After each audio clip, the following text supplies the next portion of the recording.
किया था, मैं कई सारे तरीके इस सवाल को करने के बताऊंगा। कई सारे तरीके इस सवाल को करने के बताऊंगा। ये कह रहा है कि n पर्यवेक्षणों का औसत 40 है। यदि एक पर्यवेक्षण जिसका मान 80 है शामिल किया जाता है तो सभी पर्यवेक्षणों का औसत 41 हो जाता है। तो n का मान ज्ञात कीजिए क्या है। देखिए बड़े ध्यान से समझना। हमने कहा कि n पर्यवेक्षणों का औसत कितना है, 40। ठीक है, तो अगर एक पर्यवेक्षण 40 का शामिल होता, एक पर्यवेक्षण जिसका मान 80 है अगर वो 40 का शामिल होता, तो मैं ये कह रहा हूं कि औसत पे कोई फर्क नहीं पड़ता और n+1 का औसत भी कितना हो जाता, 40 हो जाता। n+1 का औसत भी 40 हो जाता। मानते हैं नहीं अगर ऐसा होता। लेकिन आपको मालूम है कि n+1 का औसत 41 है, औसत एक बढ़ा है। ये औसत एक क्यों बढ़ा है? क्योंकि ये जो 40 था ये इन n+1 लोगों में डिस्ट्रीब्यूट हो गया, जिसकी वजह से औसत एक बढ़ गया। तो मैं ये जानना चाह रहा हूं आपको कि सम पे फर्क, सम कितना बढ़ा, बराबर मैंने बताया था एवरेज कितना बढ़ा, और इनटू नंबर, यही बात हुई थी हमारी आपकी। तो आपने कहा सम 40 बढ़ा है जिसकी वजह से एवरेज एक बढ़ा है और संख्या n+1 लोगों में डिस्ट्रीब्यूट हुआ है। तो n कितना आ गया, 39। ये लिखने की जरूरत भी नहीं थी। कई लोग कॉमन सेंस से बता देते हैं कि 40 अगर एक एक डिस्ट्रीब्यूट हो रहा है यानी 40 लोगों में होगा, और 40 लोग अगर अभी हैं तो n का मान कितना होगा, 39। क्या आप ऐसे समझ पाते हैं इस चीज को? ये डिस्ट्रीब्यूशन को आप समझ पा रहे हैं क्या? बहुत सारे ऐसे लोग होंगे, बहुत सारे ऐसे बच्चे होंगे जिनको इस तरीके के तरीके नहीं समझ आते। तो आप ऐसा कर सकते हैं, n लोगों का औसत 40 है तो इनका सम कितना होगा, 40n। ठीक है, अब n+1 लोगों का औसत 41 है तो इसका सम कितना होगा,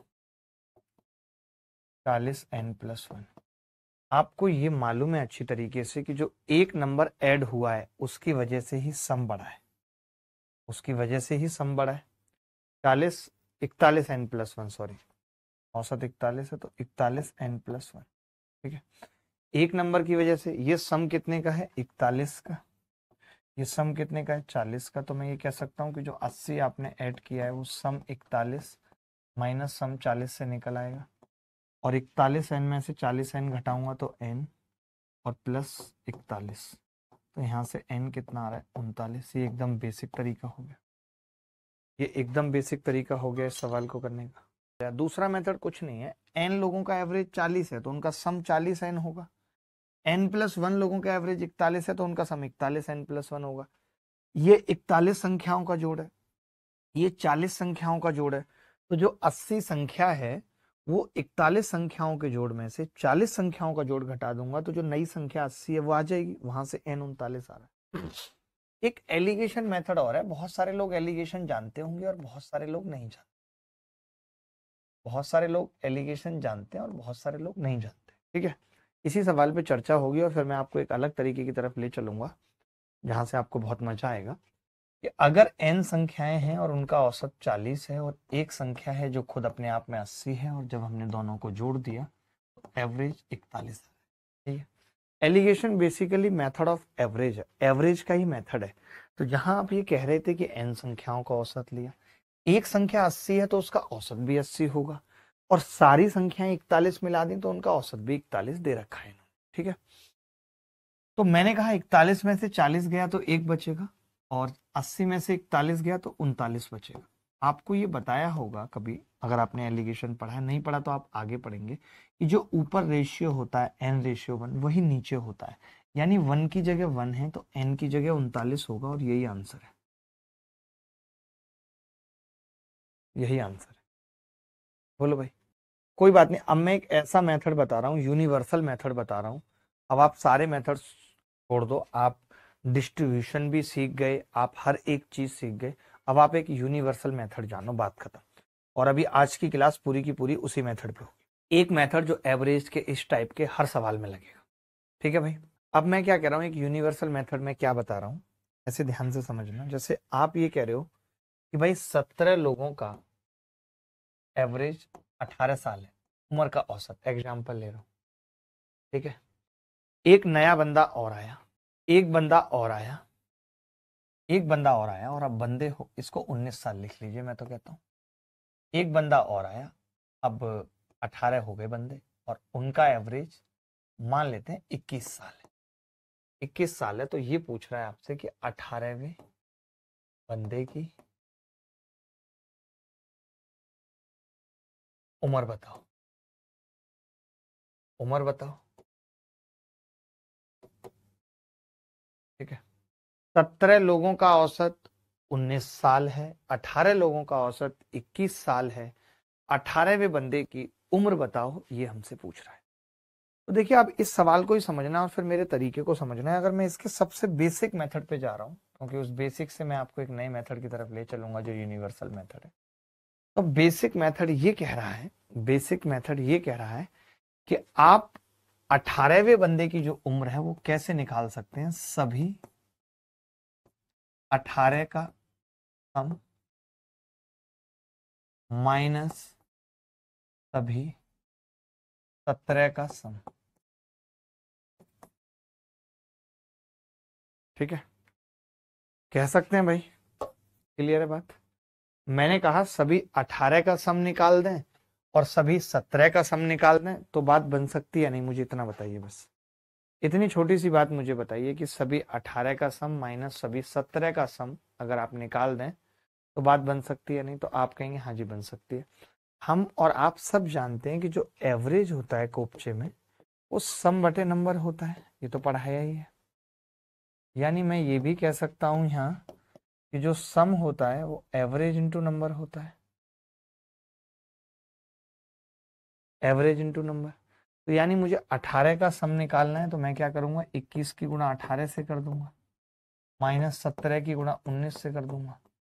तो कई जो बच्चे देसी होंगे वो कैसे करेंगे इसको, 18 कम 18 का 8 हासिल 1। समझ रहे हो, आजकल ऐसे बहुत टीचर हैं, यूट्यूब पे भी आप देखते हो आजकल की वो इस तरीके से गुणा भाग करना सिखा रहे हैं।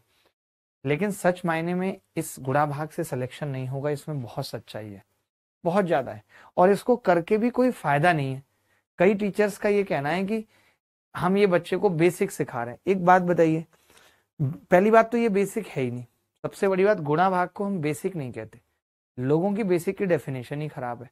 जब मैं ये जान रहा हूं कि ना इसका एग्जाम में यूज है, ना इससे पेपर निकल सकता है, ना जो मैं तरीका बताऊंगा उसमें इसका यूज है, तो मैं इसे क्यों सिखाऊंगा। इससे तो मैं आपके दिमाग पे बर्डन ला रहा हूं। कुछ लोग हैं जो 5-6 हजार सवाल करा के कह रहे हैं कि इससे बाहर कुछ नहीं आएगा। अरे भाई, उससे बाहर तो कुछ नहीं है, उससे बाहर तो कुछ है ही नहीं। मुझे याद है एक बार हमने ज्योग्राफी की कोचिंग की थी, उस मास्टर ने पहली बात तो 6 महीने ज्योग्राफी पढ़ाया, उसके बाद इतने नोट्स दे दिए थे, इतने, और बोला इससे बाहर कुछ नहीं आएगा। मैं खड़ा हुआ क्लास में, मैंने पूछा कि भाई इससे बाहर कुछ है क्या, इससे बाहर कुछ है क्या। पता चला नहीं, इससे तो बाहर ही कुछ नहीं। भाई, कम पढ़ा के और सारी चीजें पेपर में एज इट इज छप जाएं, मास्टर वो अच्छा है जिसका इतना आइडिया है कि मैं ये पढ़ा रहा हूं और इससे बाहर कुछ नहीं आएगा और कम पढ़ा रहा हूं। बात ये है मेन। तो अब इस गुणा भाग को मैं कर जरूर रहा हूं क्योंकि आप करेंगे, लेकिन इसकी कहीं जरूरत नहीं है। आप देखेंगे तरीके में भी नहीं, 18 कम 18 का 8 हासिल 1, 18 दूनी 36 और 1 37, और कठिन भी है। 17 निम्मा 153 हासिल 15, 17 कम 17 और 15 32। यानी इस बंदे की उम्र कितनी आ रही है, 5, और 7 में से 2 गए 5, 55 आ गया, ठीक है। अब एक तरीका जो डिस्ट्रीब्यूशन मैंने सिखाया था, मैं लास्ट टाइम बता रहा हूँ, अगर आपको लगता है कि ये हमें अप्रूव करना है, हमें अप्लाई करना है, सीखना है, तो आप सीखना, नहीं तो नहीं। नहीं तो मैं जो अभी तरीका बताऊंगा यूनिवर्सल, वो सबसे बेस्ट होगा। अब बच्चे क्या कहते हैं कि यार ऐसा होता गुरुजी तो बात बन जाती, कैसा कि ये 19 साल है और ये 2 साल एक्स्ट्रा है। तो अगर 18वां बंदा भी 19 की एज लेके आता तो फर्क नहीं पड़ता, फर्क नहीं पड़ता, 19 रहती, लेकिन वो 2 ज्यादा लेके आया। 2 क्यों, 18 लोगों में 2 डिस्ट्रीब्यूट हुआ है, यानी वो 36 ज्यादा लेके आया, 18 दूनी 36, 2 सब में डिस्ट्रीब्यूट हुआ है ना, तो यानी कितना आ गया 55। लेकिन अब मेरी बात समझना कि ये जो डिस्ट्रीब्यूशन है ना, ये मुश्किल होता है, ये बहुत कंफ्यूजन क्रिएट करता है। कभी कम आ जाता है, कभी ज्यादा आ जाता है, तो हम कंफ्यूज हो जाते हैं। तो मैं इस डिस्ट्रीब्यूशन का एक फिक्स्ड मेथड बता रहा हूँ। ये जो डिस्ट्रीब्यूशन मैंने किया है, मैं इसका एक फिक्स मेथड बता रहा हूँ। आप इसकी फोटो खींच लीजिए, इसको कॉपी करिए, फिर मैं बता रहा हूँ जल्दी से। चलो भाई, अब ये जो डिस्ट्रीब्यूशन था ना, इसका एक ऐसा तरीका बता रहा हूँ कि आज के बाद फिर कभी दिक्कत ही नहीं होगी, आपको लगेगा नहीं कि कम आ जाए ज्यादा आ जाए हमें कभी तकलीफ हो रही है, ठीक है। और मैं आपको बताऊंगा भी कि मैंने डिस्ट्रीब्यूशन का तरीका कहाँ से पकड़ा है। 21 साल था ना, ठीक है, मैंने कहाँ से पकड़ा है इसका प्रूफ भी दूंगा। देखो जैसे अब मुझे पता है मेरे पास एक बंदा आया तो मैं यहाँ +1 लिखूंगा, घटता तो -1 करता। यहाँ पे मेरे पास एवरेज कितना आया, आपको बस इतना याद रखना है कि इस 1 की गुणा 21 से करोगे और 17 की 2 से। 1 गुणा 21 प्लस 17 गुणा 34 बराबर 17 गुणा 2 34 बराबर 55। यही आंसर है। आप चाहते तो आप ये भी कर सकते थे कि इस 1 की गुणा 19 से कर लो, इस 1 की 19 से और 18 की 2 से, वो आपके ऊपर है। बट कोई एक फिक्स पकड़ना पड़ेगा बेटा, कोई एक फिक्स पकड़ना पड़ेगा कि 1 की 19 से की और 18 की 2 से की, ये भी 55 आएगा। बट कोई एक पकड़ लो, तो मैं ये वाला पकड़ के चलूंगा पूरे टॉपिक में। मैं इस 1 की हमेशा इससे करूंगा और ऊपर वाले की इससे करूंगा और 55 मिलेगा। आप कहो तो मैं इस चीज को इस साधारण से मेथड से प्रूफ करता हूं। जैसे मुझे अगर इस मेथड से भी ये सवाल करना होता तो मैं ये 323 और 378 और ये नहीं लिखता, ये मैं नहीं लिखता। मैं क्या करता देखो,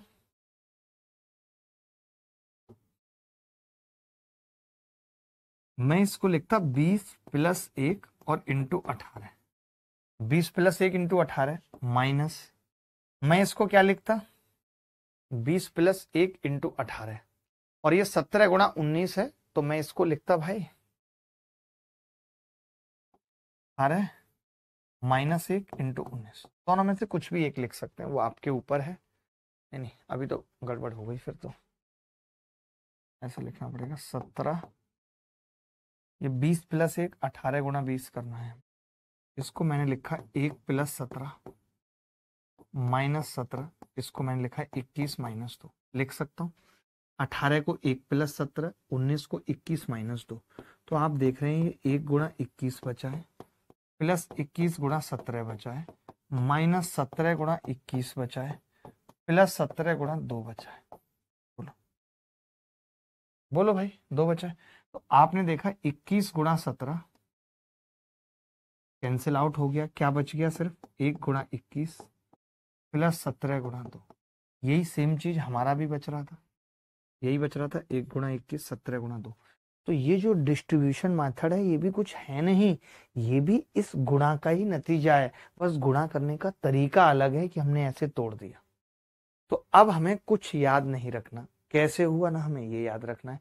हमें तो बस ये मेथड याद रखना है कि भैया 17 का औसत 19, 18 का औसत 21, कितना बढ़ गया 2, कितना बढ़ गया 1। तो जो ये एक आदमी आया है इसका सम क्या निकल के आएगा, तो आप कहेंगे जी इसका निकल के आएगा 1 गुणा 21 प्लस 17 गुणा 2 बराबर, यही उत्तर है। अब मैं इसी मेथड को पिछले सवाल में लगाना बता रहा हूं, क्योंकि मैंने कहा कि ये यूनिवर्सल मेथड है, ये कहीं पे भी लागू हो जाएगा। मैं इसको पिछले सवाल में लगा के दिखा रहा हूं, देखना आप। यही था हमारा पिछला सवाल, ये था हमारा पिछला सवाल, ठीक है। क्या था भाई, देखो n संख्याओं का औसत 40 है, n+1 संख्याओं का औसत 41, कितना बढ़ गया +1, कितना बढ़ गया +1। तो जो ये एक बड़ा है हमें पता है, इस 1 की गुणा हम 41 से करेंगे और इस n की प्लस इससे करेंगे, और ये क्या आ जाएगा मालूम है, जो एक बड़ा है उसका वजन कितना है, उसकी आयु कितनी है, तो 80। तो यहां से n कितना आ जाएगा, जो एक नंबर बढ़ा था, जो एक नंबर बढ़ा था वो पीछे सवाल में दिया था ना कि वो 80 है। एक पर्यवेक्षण जिसका मान 80 है, यहाँ पे ऑलरेडी दे दिया कि जो एक बढ़ा है ना वो 80 है। तो मैंने एक बढ़ा निकाला पहले, उसको 80 के बराबर कर। ये हर एक सवाल में लगेगा, कहीं पे भी लगा सकते हैं। मैं इस पे 8 10 15 सवाल कराता हूँ, एक मेथड को समझाने में आप 20 मिनट पी चुके हैं, गांठें तोड़ दूंगा आपकी, सच बता रहा हूँ। ये सवाल देखेंगे, फटाफट से 1 मिनट में उत्तर निकालेंगे। देखिए इस सवाल पे आते हैं, थोड़ा तेज तेज पढ़ते हैं यार। एक बल्लेबाज 15वीं पारी में 52 रन बनाता है, जिससे उसके औसत में 4 की वृद्धि हो जाती है। 15वीं पारी के बाद उसका औसत क्या है, ठीक है, ये बताना है। जिसके बाद औसत में 4 की वृद्धि हो जाती है, 15वीं पारी के बाद उसका औसत क्या होगा ये बताना है। तो मैंने कहा कि 15वीं पारी के रन दे रखे हैं, 15th इनिंग रन बराबर 92, ठीक है, जिससे उसके औसत में 4 की वृद्धि हो जाती है, जिससे उसके औसत में 4 की वृद्धि हो जाती है।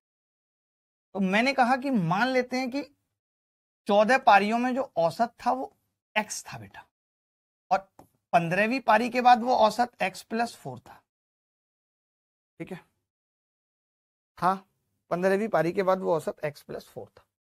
कितना बढ़ गया? +4। कितना बढ़ गया? +1। 14 का औसत x था, 15 का औसत x+4, कितना हो गया? +4, ठीक है। इसके बाद मैंने कहा कि मुझे जो ये जो एक बढ़ी है ना, ये कौन सी पारी है आप बताओ? ये 15th इनिंग है।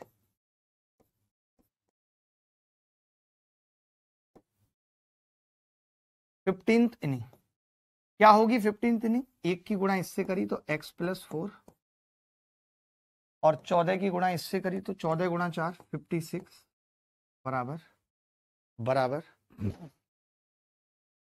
कितनी है? 15th inning 92। अब इन्होंने 15वीं पारी के बाद औसत पूछा है, यानी x+4 पूछा है। x+4 कितना होगा? 56 माइनस कर दिया, 12 में से 6 गए 6, 8 में से 5 गए 3, 36। x+4 बराबर 36, यही सवाल का उत्तर। सबका आ गया था। चलिए एक और सवाल करते हैं। एक सवाल सेम टू सेम करेंगे, फिर उसके बाद और भी बदलेंगे। जल्दी जल्दी करते हैं। एक बल्लेबाज अपने कैरियर के 25वें मैच में 100 रन बनाता है। उसके रन का औसत प्रति मैच 1.4 बढ़ जाता है। 25वें मैच के पहले उसका औसत क्या था? सर क्या हुआ बोलो तो आग लगा देंगे। एक बल्लेबाज अपने कैरियर के 25वें मैच में 100 रन बनाता है, यानी 25th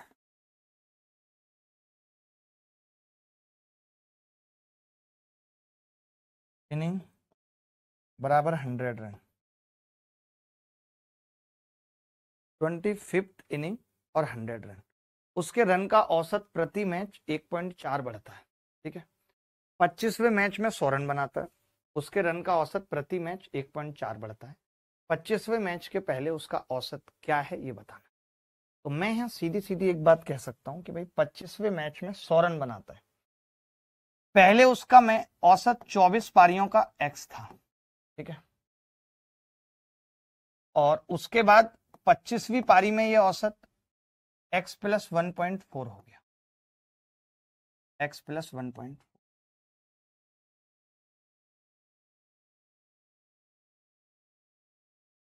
1.4, और 24 और 25 का मतलब +1। 24 पारियों का औसत x, 25 पारियों का औसत x+1.4, ठीक है। तो मैंने कहा कि इस एक की वैल्यू x+1.4 है और 24 की वैल्यू 1. x की वैल्यू एक वो x+1.4 और 24 की +1. ठीक है। तो अब 25th इनिंग कैसे निकलेगी भाई, यही तो मैंने बताया। 25th इनिंग कैसे निकलेगी? आपने कहा हमें तो पता है 25th इनिंग कितनी है, 100 रन। निकलेगी कैसे? तो आपने कहा कि इस एक की गुणा x+1.4 से होगी और इस 24 की गुणा इससे होगी। कितनी हो जाएगी? 24 चौक 96 का 6 हासिल 9, 14 24 एकम 24 और 9 33 पॉइंट। तो मैंने देखा यहाँ से x कितना आ जाएगा, 100 माइनस 35 बराबर 65। अब आ रहा है हल्का हल्का ही तरीका। यहाँ पे क्या है, दिमाग नहीं लगाना। यहाँ पे दिमाग ही नहीं लगाना कि कैसे डिस्ट्रीब्यूट करेंगे नहीं करेंगे। यहाँ पे क्या है, सीधे प्लस तो प्लस, माइनस तो माइनस, बात खत्म। एक और सवाल देख लीजिए। नया, इसमें नया औसत पूछ लिया कि नया एवरेज क्या होगा। अगर आपने ये सवाल कर लिया और इसी तरीके से कर लिया, ये एक ऐसा तरीका है ना कि यार हमें टेंशन नहीं है। फिर अब हमें क्या है, टेंशन नहीं है। एक तरीका हमें पता लग गया, बात खत्म।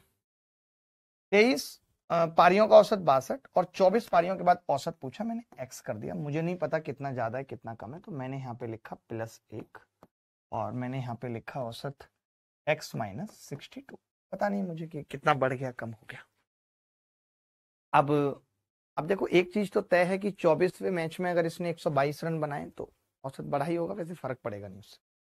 अब मैंने कहा कि 24वीं पारी के रन कितने होंगे, इसको x से गुणा करेंगे और 23 को। अब थोड़ी कैलकुलेशन पे भी ध्यान देना पड़ेगा। देखो मैं हमेशा एक चीज कहता हूँ, इस सारा गेम डेटा का है। कि डेटा कैसा है। अगर डेटा अलग है तो तरीके भी बदल जाते हैं, कोई तरीका आसान पड़ता है, कोई मुश्किल। और 24वें पारी में इसने रन बनाए 122। ठीक है, तो अब आप एक चीज यहां से देख सकते हो, 23x और x 24x हो जाएगा और बराबर 122, और ये कितना हो जाएगा +23 गुणा 62। गंदा तो है लेकिन क्या करें, 2 से काटा 12, 2 से काटा 61 और 2 से काटा 31। ठीक है, तो 12x कितना आ गया, 61 प्लस 31 दिया 93 का 3 हासिल 9, 31 दूनी 62 और 9 71। ठीक है, 12x बराबर 3 और 1 4, 6 और 1 7 और 7। तो x कितना आ जाएगा, 12 छीं 72, ये तो कट भी नहीं रहा, 12 छीं 72, 5 बचेगा और 12 चौक 48, 6 12 पंजे 64.5 आ गया। आपने देखा कितनी गंदी कैलकुलेशन है, इस तरीके में कितनी गंदी कैलकुलेशन है। जबकि अगर मैं इस तरीके को बिना x के हटा के करता तो कितने प्यार से करता, कैसे, जो मैं पीछे पढ़ा चुका हूं आपको तरीका कैसा। यही मैं कहता हूं कि 23 का औसत कितना है 62, अगर 24 का औसत निकालना है तो वो 62 ही होगा, होगा 62। लेकिन ये 62 से कितना ज्यादा है 24, तो आप कहेंगे हमने 62 अगर मैं लेता तो 62 होता, लेकिन ये 62 से 60 ज्यादा है, तो इसका औसत निकालने के लिए 60 को 24 से भाग कर देंगे। और 60 को 24 से भाग करेंगे, 24 दूनी 48, 24 पंजे 120, औसत कितना आ जाएगा, एक लाइन में आ जाएगा अगर डिस्ट्रीब्यूट करेंगे तो।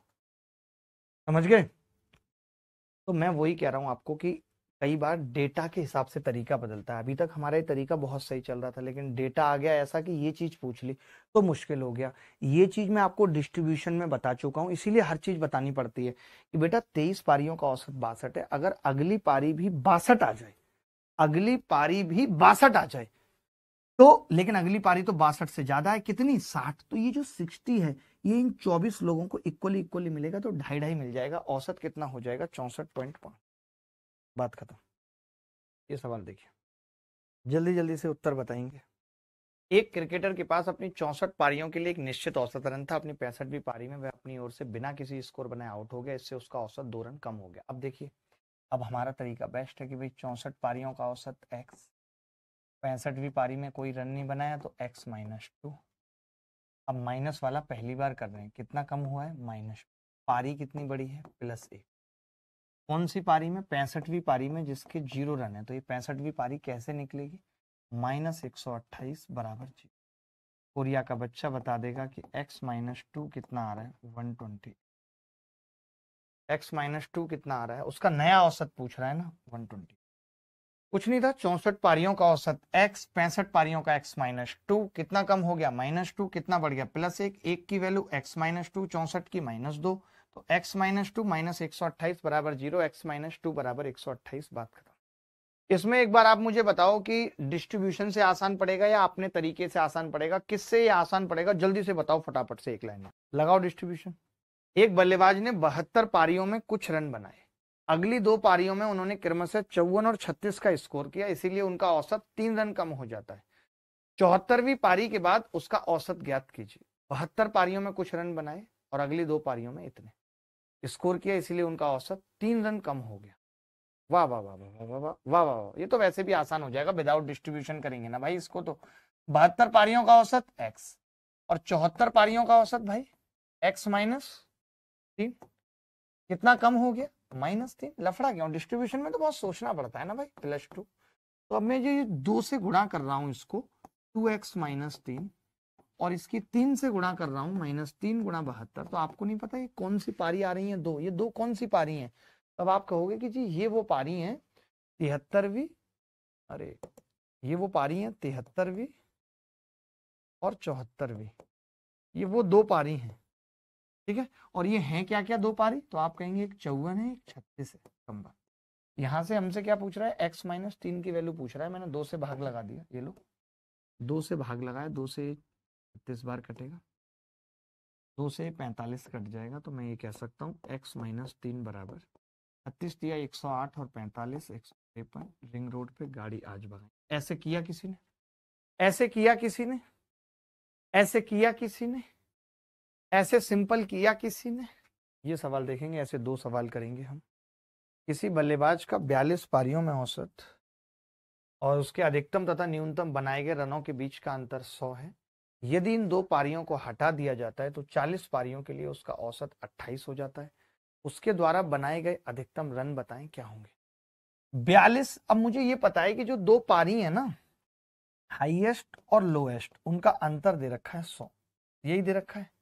अगर उनका सम पता लग जाए बेटा तो बात बन जाएगी केशव महाराज, बिल्कुल बन जाएगी। कैसे?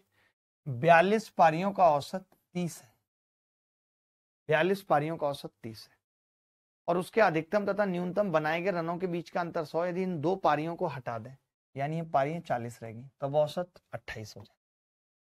तो देखो एक चीज समझना, अभी तक हमने जितने भी सवाल करे थे उसमें बेटा हम जोड़ रहे थे, दूसरी पारी, दो पारी, तीन पारी। यहाँ पे हमने दो पारी हटा दी।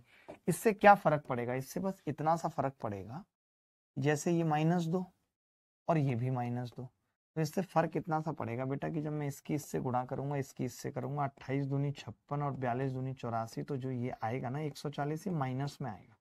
इस माइनस का मतलब क्या है? ये माइनस ये बताता है, ये माइनस ये बताता है कि पारी हटाई गई है, पारी हटाई है। क्योंकि अगर ये प्लस आ जाता, अगर ये प्लस आ जाता तो इसका मतलब होता कि हमारा उत्तर गलत है।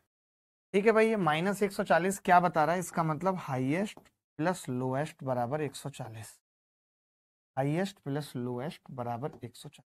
ठीक है, हाईएस्ट प्लस लोएस्ट बराबर 140। ये बात क्लियर है कि नहीं? ठीक है।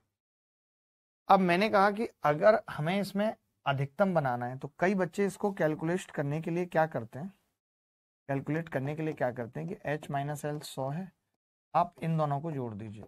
2h कितना होगा? 240। h कितना होगा?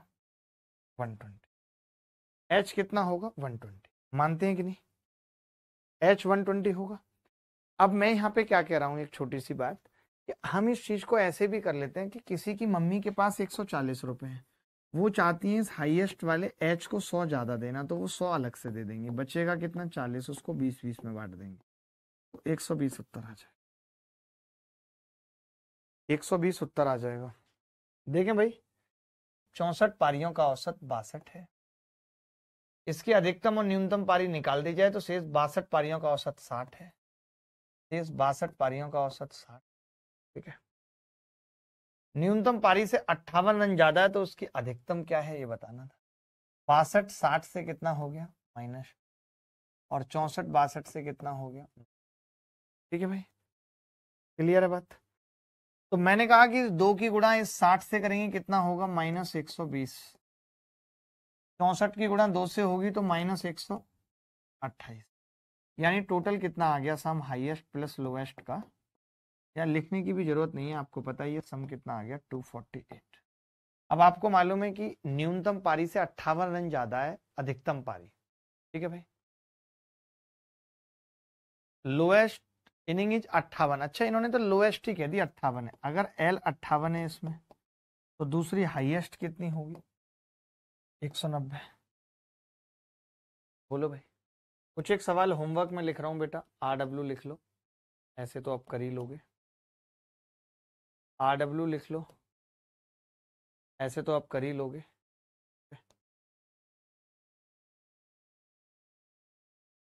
RW लिख लो,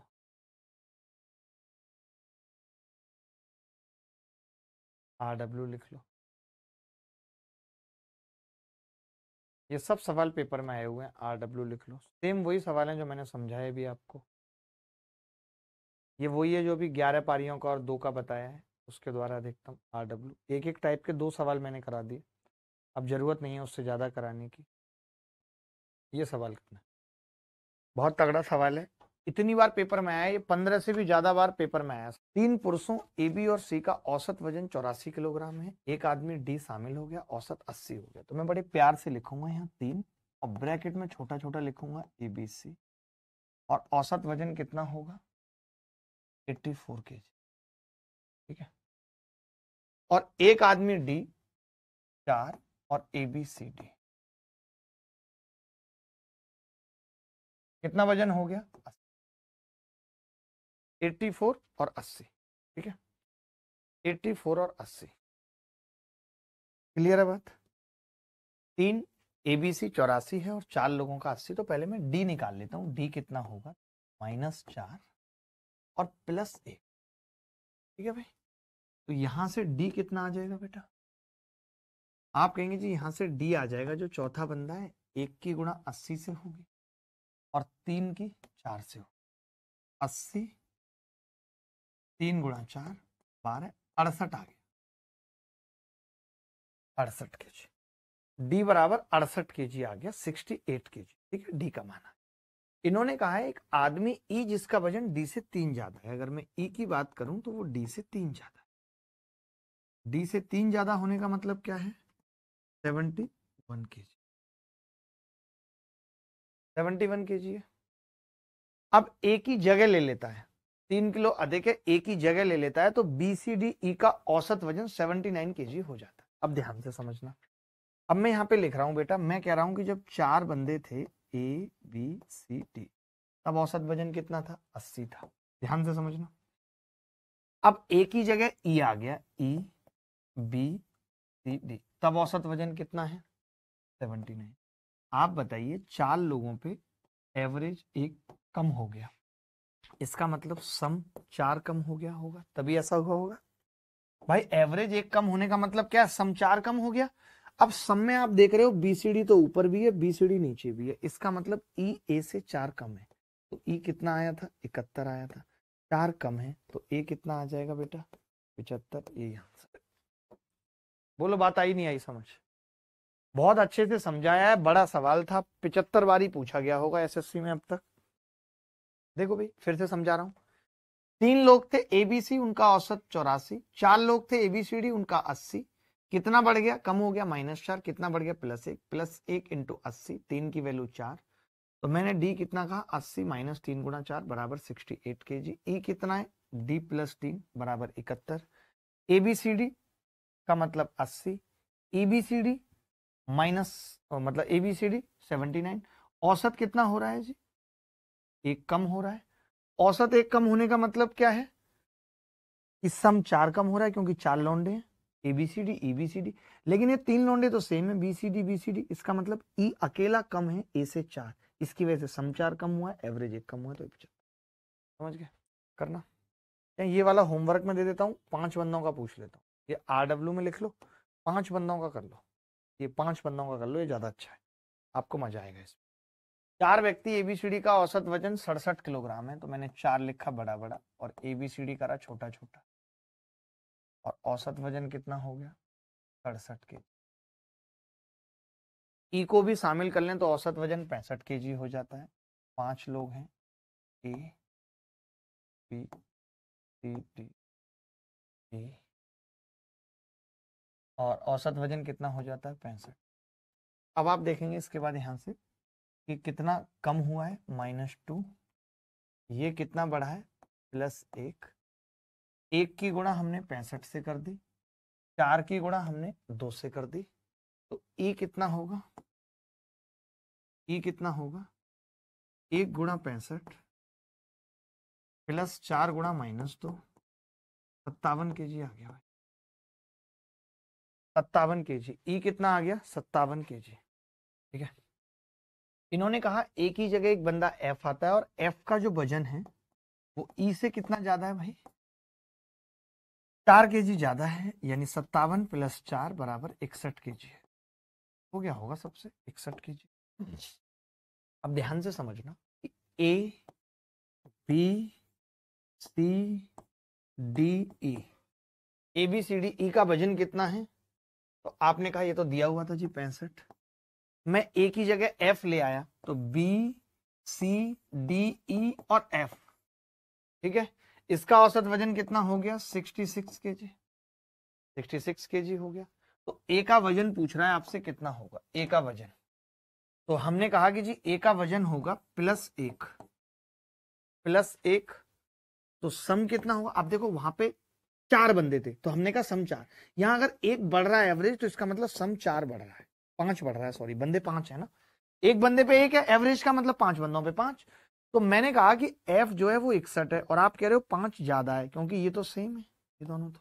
तो ये कितना होगा? 61 में से 5 जाएंगे, 56 के।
केजी उत्तर है। आ रहा है क्या 56 केजी किसी का? पूरी क्लास में 56 आ रहा था किसी का? अक्सोए हल्दर, अक्सोए हल्दर। बोलो भाई, 4 व्यक्तियों का औसत वजन 40 किलोग्राम है। यदि को शामिल कर लिया जाए, यदि ई को शामिल कर लिया जाए, ई कहाँ हो, ई ये रहा, तो ए बी सी डी ई का औसत वजन 41 है। देखो भाई 4 व्यक्ति हैं, पहले ए बी सी डी, औसत वजन 4, ठीक है। ई को शामिल किया, ए बी सी डी, औसत वजन 41 है। ए को एफ से बदल दिया, ए को एफ से बदल दिया, एफ बी सी डी, तो औसत वजन कितना हो गया ए को एफ से बदलने पर? लिखा हुआ है बी सी डी एफ को। अच्छा, बी सी डी एफ है बस का, बी सी डी एफ।